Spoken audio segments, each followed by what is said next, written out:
with this bitch right now.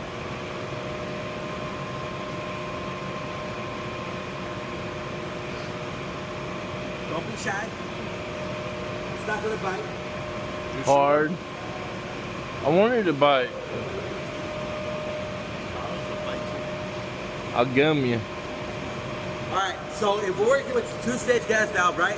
Our first stage is always going to be 50% of capacity of our max capacity. Okay? So at 50%, what should our first stage gas valve manifold gas pressure be?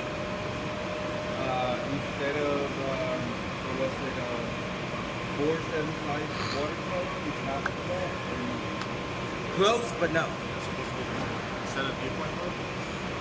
Instead of 3.5,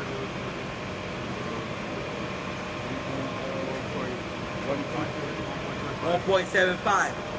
Okay? So the way